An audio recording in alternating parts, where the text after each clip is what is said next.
Next question has to do with the shrinkage of the student population and budget overrides and what to do about them.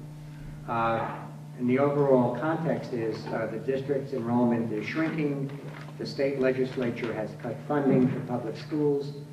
What does TUSD have to do to maintain and improve the quality of education?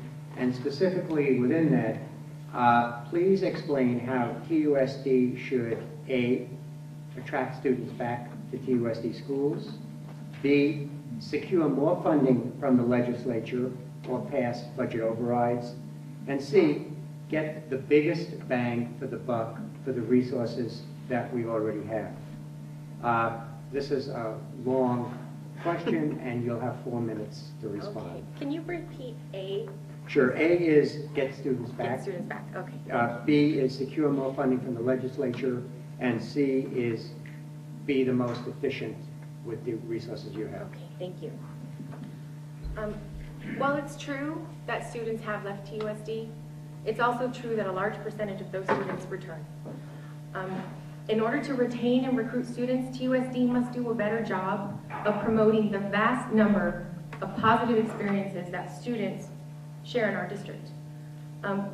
We need to become better ambassadors of getting the word out of the kinds of wonderful programs that we have in our district.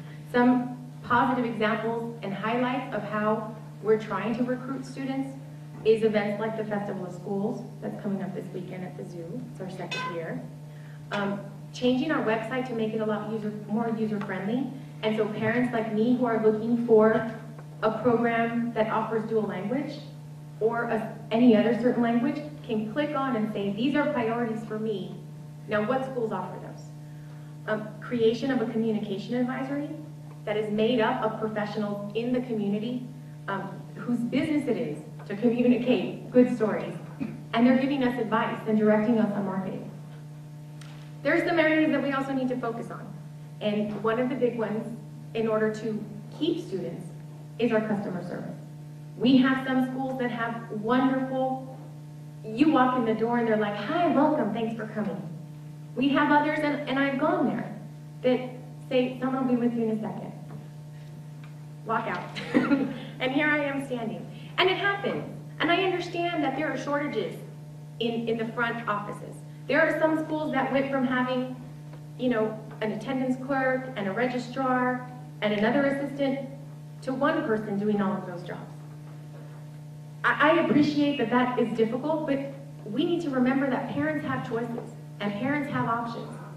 And we need to value, when people come into our doors wanting to find out what programs we offer, we need to value that time and show them the best we have.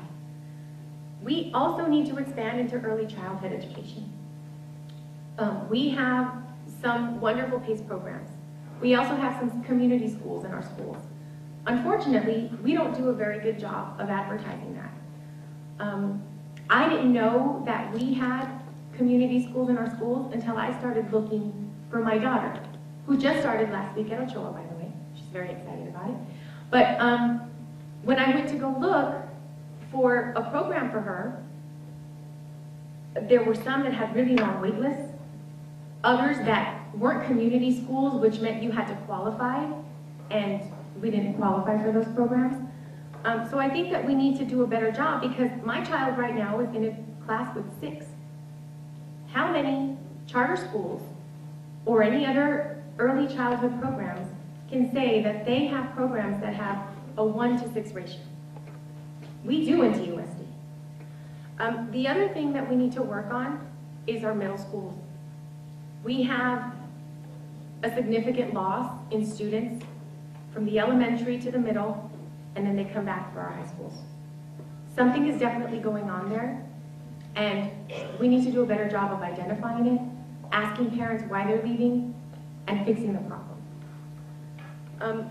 To secure funding, we obviously need to advocate for more funding at the state level, but we also need to do a better job of writing grants, federal grants, to get funding for our schools. Because we want to be innovative, we want to offer as many options as we can, and there are some grants out there that will allow us to do that. And I think that that's the way that we're going to get the most and stretch every dollar as far as we can. Thank you. Thank you. Mr. Hicks? Well, Ms. Grijalva stole my thunder here in regards to customer service. She's absolutely correct, though. Our schools need to have better customer service. I've spoken to many parents who say they go to the school, they try to call the school, they try to set up appointments with the principals, they get ignored, they're not happy about it. It's not the students that leave the schools, it's the parents pulling the kids out of the schools. I've talked to parents who hate this district so bad that they uprooted their family and moved out of the district just so they wouldn't be inside the TUSD school board. If you're going to succeed in getting students back into the school district, I mean, getting them back, onesies, twosies, you know, is okay, but we need to get them back even more. We need to rebuild the trust of these individuals, the parents, the taxpayers of TUSD. We need to make them aware that, yes, we are understanding the concerns, we're working on these concerns, we want these concerns to be built on.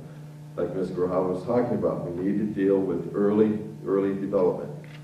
If we're not taking care of these kids at an early stage and teaching them the proper way of educating themselves, because they're also educating themselves, they need to learn how to study, they need to study habits, they need to be able to continue this. They're not going to come here. They're not going to stay here. I drive by, you know, Country Day School. My God, there's lines of cars pulling into there, and we had Wrightstown Elementary School there. Why is that? We need to figure out why is it they're going over to these schools and not staying here within TUSD.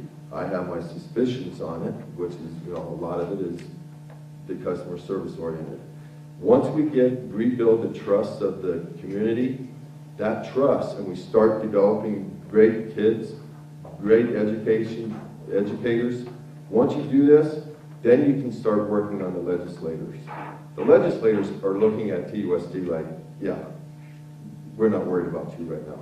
Once you get the parents, the voters, the taxpayers back on your side and rallying behind the district, then they're going to stand up and listen to you, because then is when they're going to say, you cut our schools, you cut our districts, you're not going to have a job when it comes back around.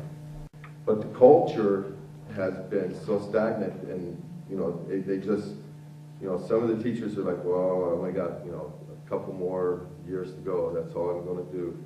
The district, it needs to start at the top and work its way down and make sure that the student, or the teachers, the administrators, that they're accountable to these students and be able to redefine their customer service within their community. I mean, each one of these schools is inside the community. Thank you. Mr. Ortega?